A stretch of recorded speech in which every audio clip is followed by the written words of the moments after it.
It's Friday. Happy time, people. It's time for Yay or Nay here at the Daily Wrap. First up, some say Donald Trump performed great last night. Others, not so much. Either way, he dominated on the Google search front.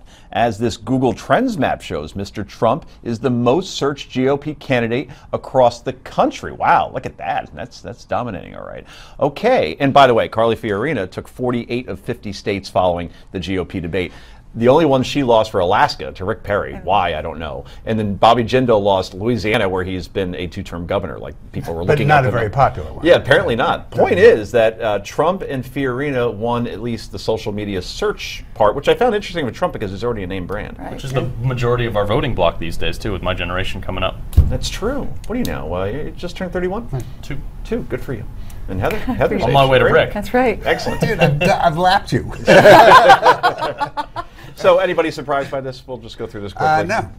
A little surprised because I thought people knew his name. You know, I thought that enough people. Carly, I'm not surprised by, but Trump, you would think that people would know. Maybe they're just trying to find out where are his policies. Yeah, I think people are just interested to hear what he's going to say next on Twitter. Right, that's true. And he was tweeting a lot out today. It was, the focus was on him last night. And when the focus is on you and you're watching a debate and your computer's in your lap, you just do an entry, and that's what it is. Oh, by the way, a little tidbit I'll share here with the audience as well.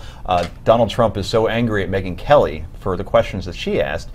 He will be on Don Lemon's show tonight. Why is that significant? Because Don Lemon goes up against Megyn Kelly at 9 o'clock on CNN. So just saying, it's Irish amnesia where you forget everything but the grudge. Right. So Trump's saying, oh, Don, hey, I'd love to do your show. Anyway, all of you remember this from last night? So what'd you get from Hillary Clinton and Nancy Pelosi? Well, I'll tell you what. With Hillary Clinton, I said, be at my wedding, and she came to my wedding. You know why?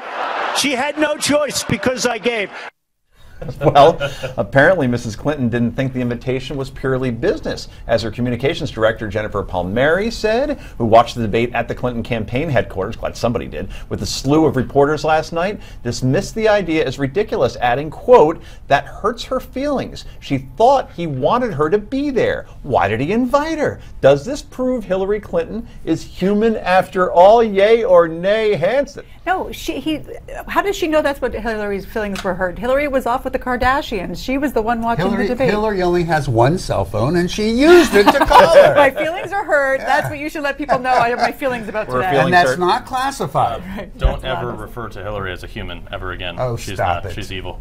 Okay. Stop it. Transitioning. Finally tonight, the candidates on stage last night were not the only people at odds with one another. MSNBC debate night co-host Joe Scarborough and Chris Matthews got into it over whether or not GOP candidate Carly Fiorina was right in calling Hillary Clinton a liar during the 5 p.m. debate yesterday. At the end of the segment, Chris Matthews had a warning for MSNBC viewers. Anyway, thank you, Joe Scarborough, who owns the morning. Beware, the vampire rises at dawn. Yeah.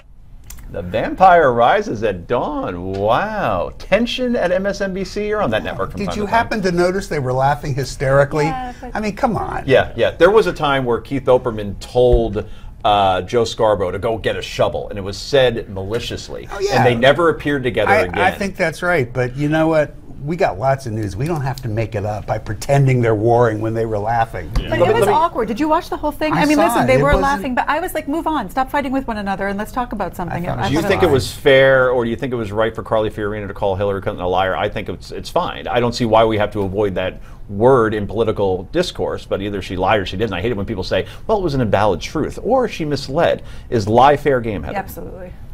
Carl, rhetorical question. If it is, it's going to be the most used word in politics. It will. Because they're all liars. You think it's not an unfair word? Oh, no, I think it's fine. But they're all liars, sure. so it's going to be used a lot. But you know some people avoid that word so much. No, I know. They always go with mislead. But it's because they don't want to be called a liar. Right. Oh, is that why? Sure. They're seen as hypocrites then.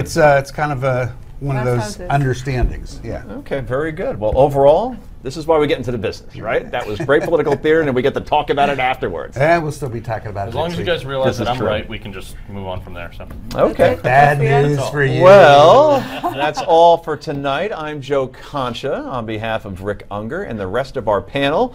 I want to thank you for joining us tonight. Heading to the Jersey Shore, Rick? I know Heather is. I am. You have to stretch now, don't you? Yes, I do. And if I say that enough times, the Steve Ballsberg Show. That's next.